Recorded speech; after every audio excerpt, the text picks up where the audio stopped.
ফাতেমা ডাক দিয়ে বলে, আব্বাজান, এই দুনিয়ার জমিনে আপনি আমাকে যে কি মুহাব্বত করতেন, আপনার মতো মুহাব্বত আমাকে কেউ করে নাই। আমার মনের ভাষাগুলো আমি আপনাকে জানাইতাম। আপনার মোবারক চেহারাটা দেখলে আমার ক্ষুধাটা নিবারণ হয়ে যাইতো, আমি টেনশন করতাম না। আজকে যদি আপনি চলিয়া যান, আমি কিভাবে দুনিয়ায় থাকবো?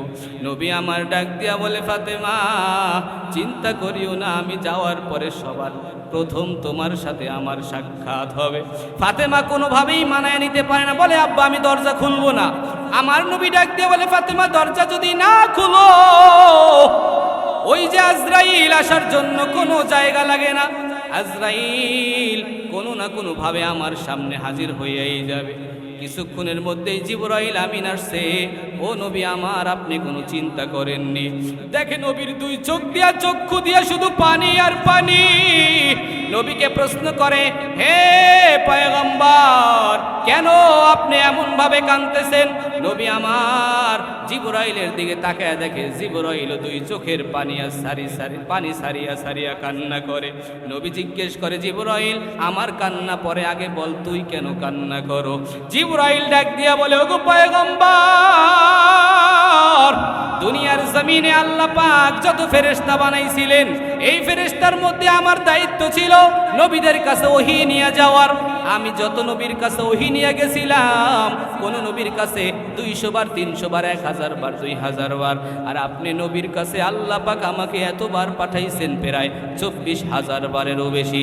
এতবার আপনার সাথে আসতে আসতে, আপনার মোবারক চেহারা দেখতে দেখতে, আপনার সাথে আমার এমন একটা ভালোবাসার নবী, এই জন্য আমি কাঁদতেছি।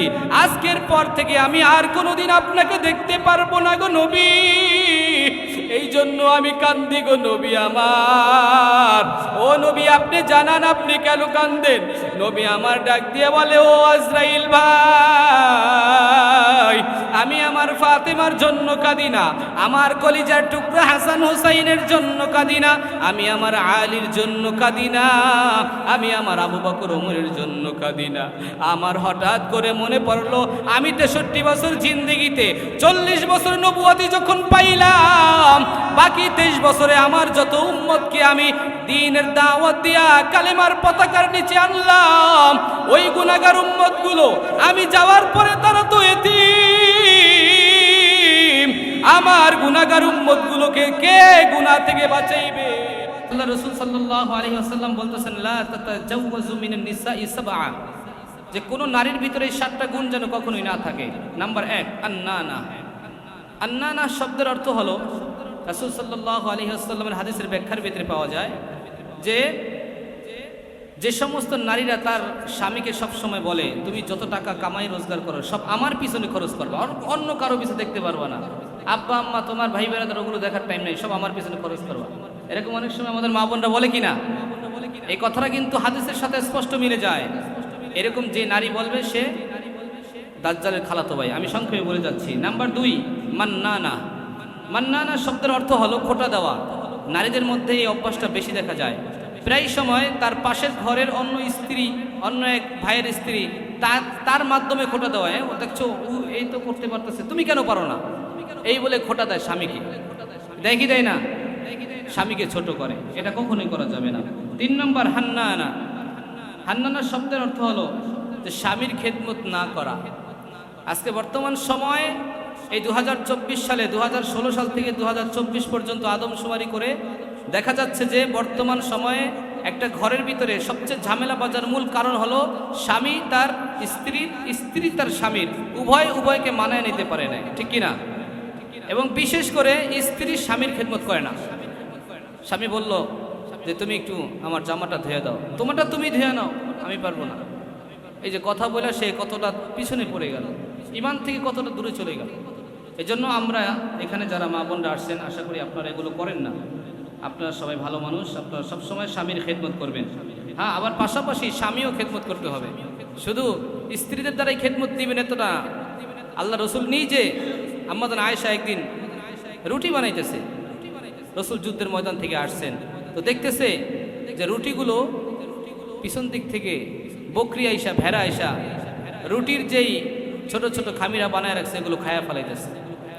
তো আল্লাহ রসুল দেখে যে আম্মাজান ঘুমায় পড়ে যেতেছে, দুর্বল হয়ে গেছে। তখন রসুল নিজে এসে আম্মাজানকে ঘুম পাড়াইয়া দিলেন। নবীজি নিজে হাতে ওই রুটি বানাইছেন, গোশত ভুনা করছেন। এরপরে আম্মাজানকে ডাক দিয়ে উঠেছেন, আসো একসাথে খাওয়া দাওয়া করি। এরপরে আম্মাজান দেখে অবাক হয়ে গেছে, আজীব ব্যাপার, আমি তো রুটি বানাই নাই, গোশত ভুনা করি নাই, এগুলো আমি করছি, তুমি চিন্তা করিও না। খেদমত উভয়েরই করতে হয়, কাজে সহযোগিতা উভয়ের করতে হয়। আমি তোমার খেদমত করলাম, তুমি এটাতে মন কোনো ছোট করিও না। আজকে আমাদের সংসারের মাঝে যদি স্বামী স্ত্রী উভয়ে সংসারটাকে সুন্দরভাবে মানায় নিত, তাহলে কখনোই ঝগড়া ফাসাদ হইতো না। ঠিক কিনা জোরে বলেন? তো নাম্বার 4, কান্নানা। রসুল বলেন অহংকারী।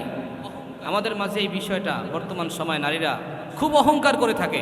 স্বামী যদি একটু কোনো রকম স্ত্রীর তুলনায় নিচু বংশের হয়ে থাকে মনে করেন, তাইলে সাউন্ডটা চলে গেছে,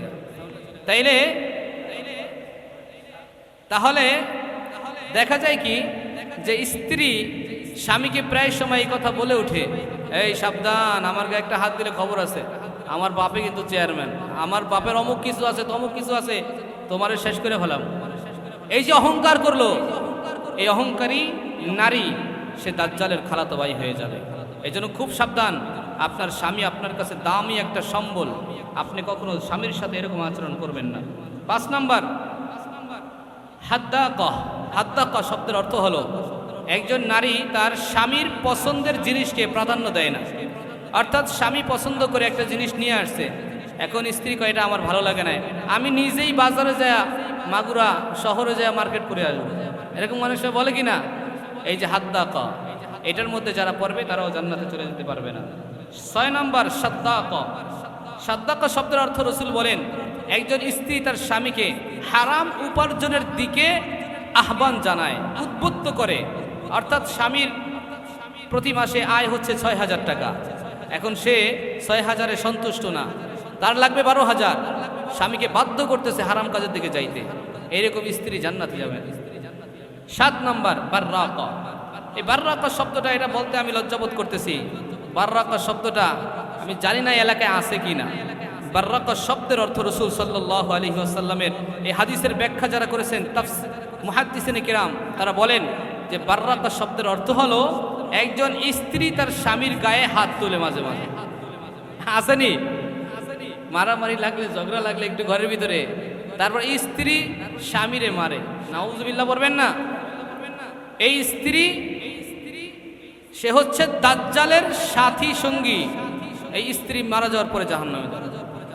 অথচ হাদিসের মধ্যে রাসূল বলেন যে স্ত্রী এমত অবস্থায় মারা গেল যে তার স্বামী তার প্রতি সন্তুষ্ট, বলে এই স্ত্রী বিনা হিসাবে জান্নাতে চলে যাবে। সুবহানাল্লাহ।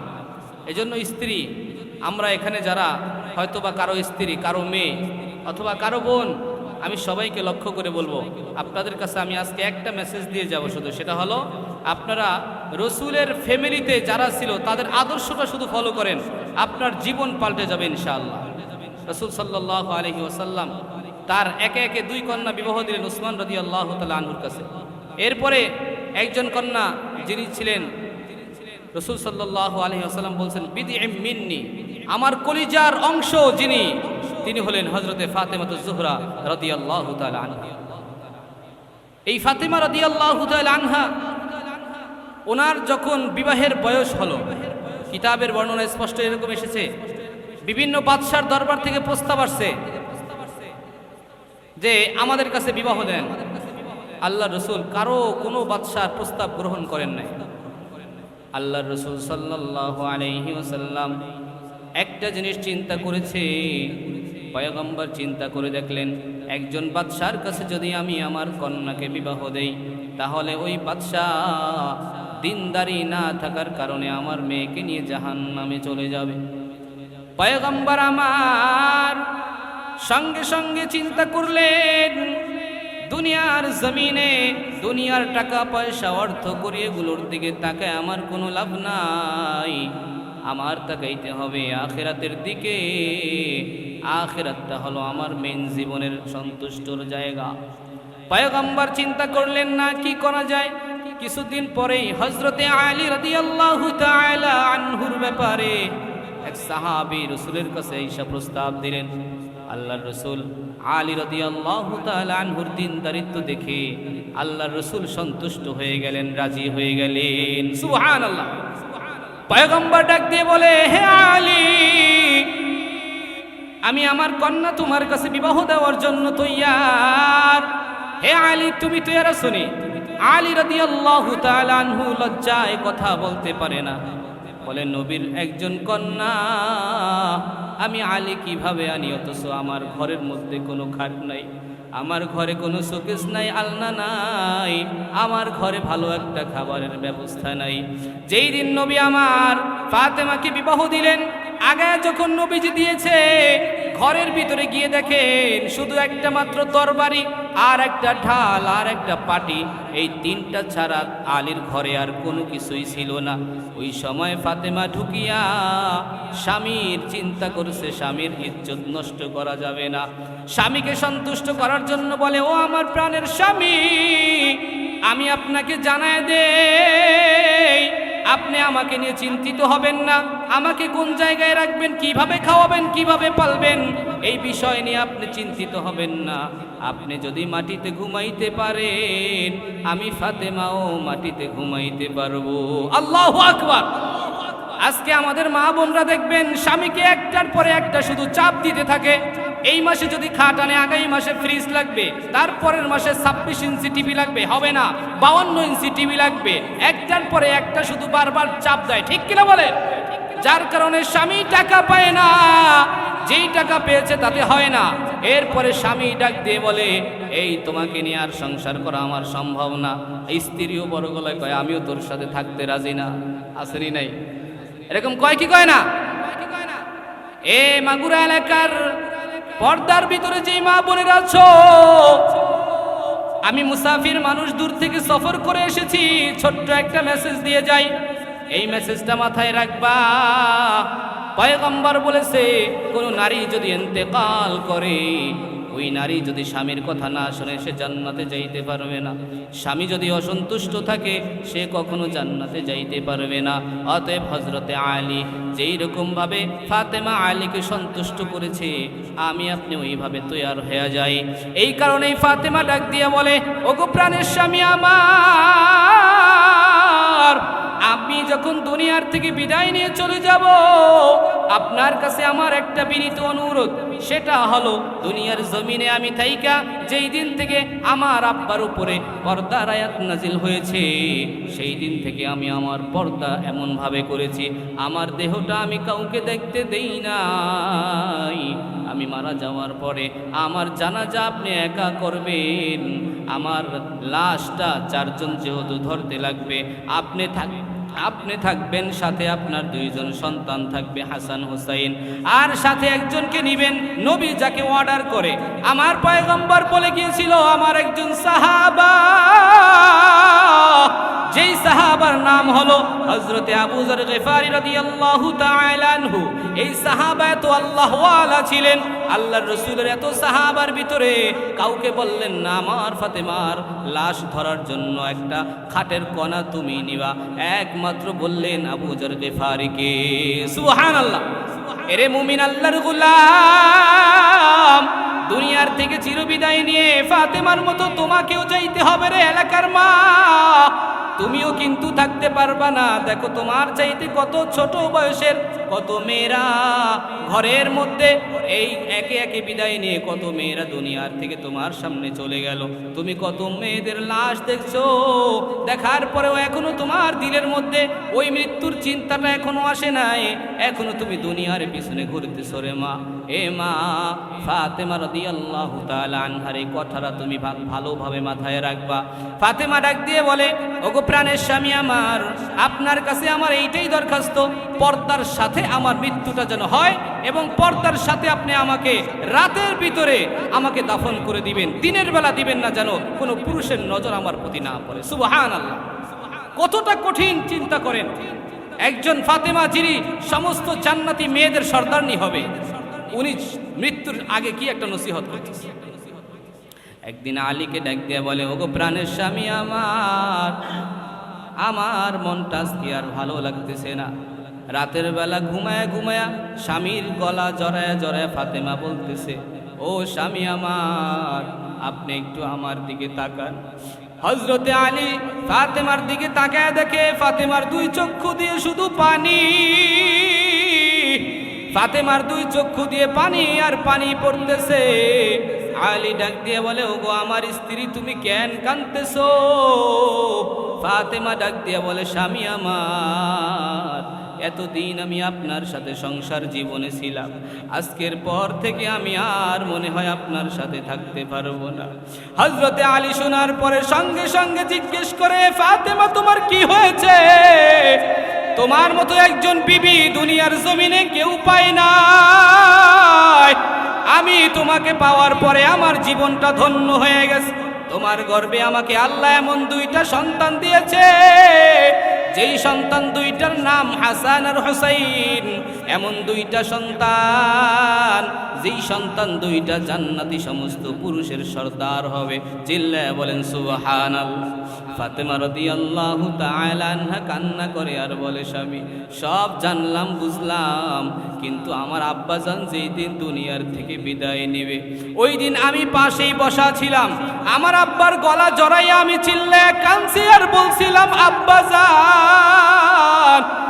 আপনি আজকে কেমন যেন করতেছেন, 3-4 দিন পর্যন্ত আপনার জ্বর, আপনি অসুস্থ, আজকে এইরকম করতেছেন কেন? আব্বাজান আমাকে বলে, ও আমার কলিজার টুকরা, আমার দুনিয়ার থেকে বিদায় নেওয়ার সময় হয়ে গেছে। ওই যে তাকায় দেখো, দরজার সামনে কে যেন আয়েশা হাজির। সঙ্গে সঙ্গে ফাতেমা দৌড়ায়া দরজার কাছে গেছে। দরজাটা খুলে দেখে পা দুটো জমিনে, মাথাটা আসমানের কাছে। এত বড় মানুষ দেখে ভয় পেয়ে গেছে। ফাতেমা দরজা আটকায় বাবার কাছে আসছে, বলে, বাবা, পর্দার আয়াত নাজিল হওয়ার আগে যত সাহাবাদেরকে দেখছি, একজনও পরিচিত সাহাবীদের মতো কাউকে এখানে দেখি না। এ কে আসলো যার পাটা জমিনে আর মাথাটা আসমানে? আমার পয়গম্বর ডাক দিয়ে বলে, ও ফাতেমা, আজকে এখানে যে আসছে আর তাকে ফিরে দেওয়ার সুযোগ নাই। আমাকে নেওয়ার জন্য আসছে। তোমার বাবা কিছুক্ষণ পর মরণের বিছানায় ঘুমাইবে। দুনিয়ার থেকে বিদায় নিয়ে আমার মাওলার কাছে চলে, মাওলা তাকে পাঠাইছে। এই কথাটা শোনার পর ফাতেমা আরো হাউমাউ করে কান্না শুরু করেছে। ফাতেমা ডাক দিয়ে বলে, আব্বাজান, এই দুনিয়ার জমিনে আপনি আমাকে যে কি মুহাব্বত করতেন, আপনার মতো মুহাব্বত আমাকে কেউ করে নাই। আমার মনের ভাষাগুলো আমি আপনাকে জানাইতাম। আপনার মোবারক চেহারাটা দেখলে আমার ক্ষুধাটা নিবারণ হয়ে যাইতো, আমি টেনশন করতাম না। আজকে যদি আপনি চলিয়া যান, আমি কিভাবে দুনিয়ায় থাকব? নবী আমার ডাক দিয়া বলে, ফাতেমা, চিন্তা করিও না, আমি যাওয়ার পরে সবার প্রথম তোমার সাথে আমার সাক্ষাৎ হবে। ফাতেমা কোনোভাবেই মানায় নিতে পারে না, বলে, আব্বা, আমি দরজা খুলবো না। আমার নবী ডাক দিয়ে বলে, ফাতেমা, দরজা যদি না খুলো, ওই যে আজরাইল আসার জন্য কোনো জায়গা লাগে না। আজরাইল কোনো না কোনো ভাবে আমার সামনে হাজির হইয়াই যাবে। কিছুক্ষণের মধ্যেই জিবরাইল আমিন আসছে। ও নবী আমার, আপনি কোনো চিন্তা করেননি। দেখে নবীর দুই চোখ দিয়া, চক্ষু দিয়া শুধু পানি আর পানি। নবীকে প্রশ্ন করে, হে পয়গম্বর, কেন আপনি এমন ভাবে কাঁদতেছেন? নবী আমার জিবরাইলের দিকে তাকায় দেখে জিবরাইল দুই চোখের পানি আর পানি সারিয়া সারিয়া কান্না করে। নবী জিজ্ঞেস করে, জিবরাইল, আমার কান্না পরে, আগে বল তুই কেন কান্না করো? জিবরাইল ডাক দিয়া বলে, ওগো পয়গম্বর, দুনিয়ার জমিনে আল্লাহ পাক যত ফেরেশতা বানাইছিলেন, এই ফেরেশতার মধ্যে আমার দায়িত্ব ছিল নবীদের কাছে ওহী নিয়ে যাওয়ার। আমি যত নবীর কাছে ওহী নিয়ে গেছিলাম, কোন নবীর কাছে 200 বার, 300 বার, 1000 বার, 2000 বার। আর আপনি নবীর কাছে আল্লাহ পাক আমাকে এতবার পাঠাইছেন, প্রায় 24,000 বারেরও বেশি। এতবার আপনার সাথে আসতে আসতে, আপনার মোবারক চেহারা দেখতে দেখতে, আপনার সাথে আমার এমন একটা ভালোবাসার নবী, এই জন্য আমি কাঁদতেছি। আজকের পর থেকে আমি আর কোনোদিন আপনাকে দেখতে পারবো না গো নবী, এই জন্য আমি কান্দি গো নবী আমার। ও নবী, আপনি জানান আপনি কেন কান্দেন? নবী আমার ডাক দিয়ে বলে, ও আজরাইল ভাই, আমি আমার ফাতেমার জন্য কাঁদি না, আমার কলিজার টুকরা হাসান হুসাইনের জন্য কাঁদি না, আমি আমার আলীর জন্য কাঁদি না, আমি আমার আবু বকর ওমরের জন্য কাঁদি না। আমার হঠাৎ করে মনে পড়লো আমি 63 বছর জিন্দেগিতে 40 বছর নবুয়তি যখন পাইলাম, বাকি 23 বছরে আমার যত উম্মতকে আমি দ্বীনের দাওয়াত দিয়া কালেমার পতাকার নিচে আনলাম, ওই গুনাহগার উম্মতগুলো আমি যাওয়ার পরে তারা তো এতিম। আমার গুনাহগার উম্মতগুলোকে কে গুনাহ থেকে বাঁচাইবে? আমার গুনাহগার উম্মতগুলোকে কে ধরে ধরে নামাজের দিকে নিয়ে যাবে? আমার গুনাহগার উম্মতগুলোকে কে জাহান্নামের দরওয়াজা থেকে বাঁচায়া জান্নাতের মিনারায় উঠাইবে? আমি নবী আমার গুনাহগার উম্মতের টেনশনে কাঁদতেছি। জিবরাইল রে, তাড়াতাড়ি আমার মাওলার কাছে যাও, আমার মাওলাকে গিয়ে বলো আমি যাওয়ার পরে আমার উম্মতের কি অবস্থা হবে। জিবরাইল একটা দৌড় দিয়া আল্লাহর কাছে গিয়ে বলে, আল্লাহ, সব ঘটনাই তো আপনি এতক্ষণ দেখলেন, শুনলেন, জানলেন, এবার বলেন আপনার হাবিব আপনার কাছে আসার পরে তার গুনাহগার উম্মতের দায়িত্বটা কে নিবে? আল্লাহ পাক বলে, জিবরাইল যাও, আমার হাবিবকে সান্ত্বনা দিয়ে বলবা দুনিয়ার জমিনে আমার হাবিব বহুত কষ্ট করেছে, ওহুদের জমিনটা লাল করেছে। বেঈমানের বাচ্চারা আমার নবী যখন নামাজের রুকুতে যায়, এ মাগুরা এলাকার মা বোনেরা খেয়াল করে শুনবেন, আমার নবী যখন নামাজের মধ্যে যায়, ওই বেঈমানের বাচ্চা বেঈমান আবু জাহেল, উতবা, সাহেবা যারা ছিল, ওই বেঈমানেরা উটের পচা নারী বুড়িগুলো আইনা আমার নবীর কাঁধের উপরে যখন ঝুলাইয়া দেয়, নবী আমার রুকু থেকে উঠতে পারে না, নবীর কষ্টে জিহ্বাটা কেমন যেন বের হয়ে যায়, চোখ দুটো লাল হয়ে যায়। নবী আমার এরপরেও একটা বার আল্লাহর কাছে বলে, না গো আল্লাহ, এই জাতিকে তুমি ধ্বংস করিয়া দাও। একবারের জন্য বলে নাই। এই এলাকার মাগুরা এলাকার মা বোনেরা শুনে নাও, আমার নবী এত কষ্ট করিয়া দিন জিন্দা করিয়া শুধু উম্মতের জন্য দোয়া দিয়ে গেলেন, আর মৃত্যুর সময়ও একটা কথাই বলে, আল্লাহ আমার উম্মতের কি হবে? আল্লাহ জিবরাইলকে জানায়, জিবরাইল আমার নবীকে গিয়া বল, আমার নবী আমার কাছে আসার পর তার সমস্ত গুনাহগার উম্মতের জিম্মাদারি আমি আল্লাহ নিজে নিয়ে নিলাম। সুবহানাল্লাহ। এই এলাকার মুসলমান, আমি অল্পতেই শেষ করি রে ভাই, এ খেয়াল করে শুনবি রে মুমিন। হযরতে জিবরাইল আমিন আলাইহিস সালাতু ওয়াস সালাম এবার নবীর কাছে আসলেন, ঘটনা শুনাইলেন। এবার আমার নবী ডাক দিয়ে বলে, আজরাইল, তোমাকে অনুমতি দিলাম, তুমি আমার জান কবজ শুরু করিয়া দাও। আজরাইল যখন হাতটা আমার নবীর সিনার উপরে রাখছে, আমার নবী একটা চিৎকার মেরে বলে, ও আজরাইল, মৃত্যুর কষ্ট এত বড় এটা আমি চিন্তা করি নাই। এ আজরাইল, আমার তো মনে হয় আমার সিনার উপরে আসমান জমিন সব চাপা দিয়েছ।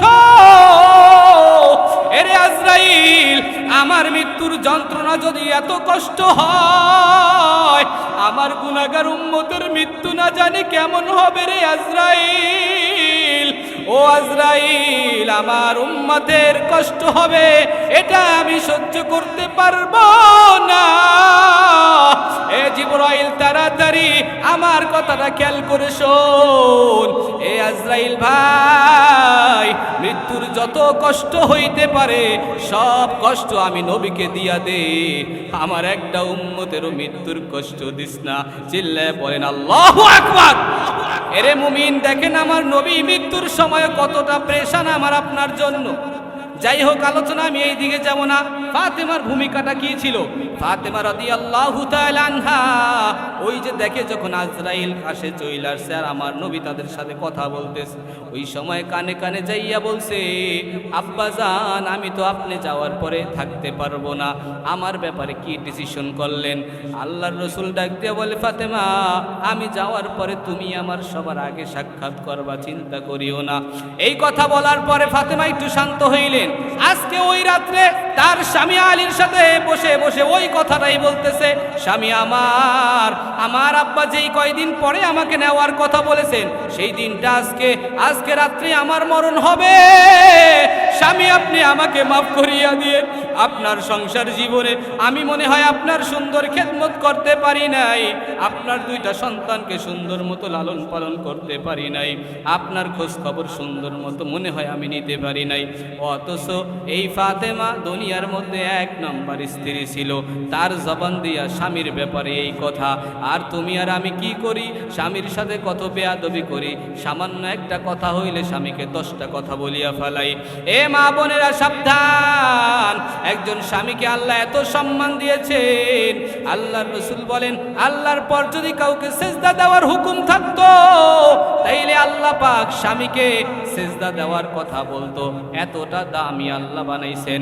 এই জন্য আল্লাহ বলে, আর রিজালু কাওয়ামুনা আলান নিসা, একজন পুরুষ তার মহিলার তুলনায় অনেক দামি, অনেক শক্তিশালী, অনেক ক্ষমতাবান। এই এলাকার মা বোনেরা, ওই ফাতেমা এবার বলে, স্বামী আমার আজকে মরণ হয়ে যাবে। আর ঠিক ওই রাতের মধ্যেই ফাতেমার মরণ হয়ে গেল। ফাতেমা রাদিয়াল্লাহু তাআলা আনহা মারা যাওয়ার পরে হযরতে আলী রাদিয়াল্লাহু তাআলা গোসল শেষ করলেন, কাফন 5 টুকরা পরাইয়া দিলেন, 2 সন্তানকে ডাক দিলেন, আর হযরতে আবু যর গিফারিকে ডাক দিলেন। এই কয়জনকে ডাক দিয়ে বলতেছে, এ তাড়াতাড়ি তোমরা আমার কাছে আসো। আমার বিবি ফাতেমা নবীর কলিজার টুকরা আমার কাছে শেষ একটা আবদার জানাইছে, সকাল হওয়ার আগে রাতের মধ্যেই তার জানাজা দাফন সব কমপ্লিট করতে বলেছে। এ তাড়াতাড়ি আসো, আর দেরি করা যাবে না। 4 জনে খাট নিয়ে যখন কবরের দিকে যায়, কবরের মধ্যে ফাতেমাকে নামাইয়া হযরতে আবু যর গিফারি ফাতেমার পক্ষ থেকে একটা কথা বলতেছে, এ কবরের মাটি, আমি তোমাকে জানায় দেই, তোমার কবরের মধ্যে আজকে কারে রাখছি জানোনি? এ তোমার কবরের মধ্যে আজকে এমন একজনকে রাখলাম যিনি সমস্ত মহিলাদের জান্নাতি সর্দারনি হবে। তোমার কবরে এমন একজনকে রাখলাম যিনি সমস্ত জান্নাতি পুরুষের সর্দার হাসান হুসাইনের মা। তোমার কবরে এমন একজনকে রাখলাম যিনি হযরতে আলীর বিবি। এ মাটি, তোমার কোলের মধ্যে এমন একজনকে রাখলাম যিনি ছিলেন নবীজির কলিজার টুকরা। সাবধান মাটি, সাবধান, এই ফাতেমার সাথে কোনো খারাপ আচরণ করবি না। সঙ্গে সঙ্গে কবরের তরফ থেকে জবাব চলে আসছে, এ আবু যর গিফারি, আমি কিন্তু হাসান হুসাইনের মাকে চিনি না, আমি ফাতেমাকে চিনি না, আমি হযরতে আলীকে চিনি না, আমি কিন্তু কাউকে চিনি না। আমি চিনি একজনকে, সে যে সুন্দর করে আমল করে কবরে আসবে। আমি আমলওয়ালা মানুষ ছাড়া কবরে কাউকে চিনি না। এজন্য আল্লাহ পাক কোরআনে বলে, ফালইয়ামাল আমালান সালিহাও ওয়া লা ইউশরিক বিইবাদাতি রাব্বিহি আহাদা। তোমরা বেশি বেশি নেক আমল করো আর আল্লাহর সাথে কাউকে তুমি শরীক করিও না। এই এলাকার মা বোনেরা, আমি জানি না আপনাদেরকে আমি কতটুকু বুঝাইতে পারলাম। আমার মনের আবেগ দিয়ে আমি যতটুকু চেষ্টা করেছি, আমি চাইছি যে তোমরা এতটুকু বুঝো, পর্দায় থাকতে হবে, স্বামীর খেদমত করতে হবে, বেগানাদের মতো চলা যাবে না, জাহান্নামীদের কাতারে শামিল হওয়া যাবে না। এজন্য মা বোনদেরকে জানাইবো, আজকের পর থেকে পুরাপুরি নিয়ত করিয়া নেও, সামনে আমার ওই অন্ধকার কবর, ওই অন্ধকার কবর আমার জন্য অপেক্ষা করতেছে রে মা। অন্ধকার কবরে যদি গুনাহ নিয়ে যাও, 2 পাশের মাটির চাপ, ওই যে জাহান্নাম থেকে 99টা সাপ আর জাহান্নামের আগুনের বিছানা, জাহান্নামের আগুনের পোশাক পরাইয়া দেওয়া হবে। এরে আল্লাহর গোলাম, ও এলাকার মা বোনেরা, ওই অন্ধকার কবরে একা একা কেমনে থাকবা? ওই অন্ধকার কবরে সাথী নাই, বাতি নাই, আমল ছাড়া কোনো কাজ হবে না। আমার নবী জানায় দেয়, আল কবরু রাউযাতুম মির রিয়াজিল জান্নাহ আও হুফরাতুম মিন হুফারিন নার। কবর হলো এমন একটা গর্ত যেইটা আমল ভালো হইলে জান্নাতের টুকরা হবে, আবার এইটাই জাহান্নামের গর্ত হয়ে যাবে। আবার আরেক হাদিসের মধ্যে আল্লাহর রাসূল বলেন, আল কুরআনু জাআ ইনদা রাসিহি। কোরআন হলো এমন একটা সম্বল, যদি কেউ আমল করে তাহলে এই কোরআন কবরের মধ্যে জাহান্নামের আযাব যখন আসতে শুরু করবে মাথার দিক দিয়ে, তখন এই কোরআন মাথার কাছে দাঁড়ায়া যাবে। দুনিয়ায় যদি মহিলা নামাজি হয়ে থাকো তাহলে ওই নামাজ as-salatu an yaminihi, নামাজ তোমার ডান পাশে ব্যারিকেড দিয়া দাঁড়ায়া যাবে। এই দিকে জাহান্নামের আগুন আসতে পারবে না। এবার জাহান্নামের আগুন বাম পাশ দিয়ে আসতে শুরু করবে। আমার রাসূল বলে, as-sumu an shimalihi, রমজান মাসের রোজা যেগুলো রেখেছিল সুন্দরভাবে সবগুলো বাম পাশে দাঁড়ায়া যাবে। তো আসাইরু আমালিহি ইনদা রিজলিহি, আর বাকি টুটাফাটা যত ছোটখাটো নেক আমল করেছে, আল্লাহর রাস্তায় দান সাদাকা করেছে, মসজিদ মাদ্রাসায় দান করেছে, যখন যেখানে আল্লাহর জন্য চেয়েছে, কোথাও কখনো নিষেধ করে নাই। দুনিয়ার ব্যাংকে জমা না রাইখা আল্লাহর ব্যাংকে জমা রেখেছে। ওই নারীদেরকে আল্লাহ পাক রব্বুল আলামিন এই আমলগুলোকে কবরের ভিতরে পায়ের কাছ দিয়ে দাঁড় করায় দিবে, আর কোনো জায়গায় জাহান্নামের আযাব আসতে পারবে না। অতএব আজকে মা বোনেরা, এই জান্নাতের বাগানে যারা আসছেন, এই যে দারুল আরকাম নুরানি তালিমুল কোরআন মাদ্রাসায় যারা আজকে বয়ান শুনতে আসছেন, আমি আপনাদেরকে বলবো এই জায়গায় কোরআনের খেদমত করা হয়।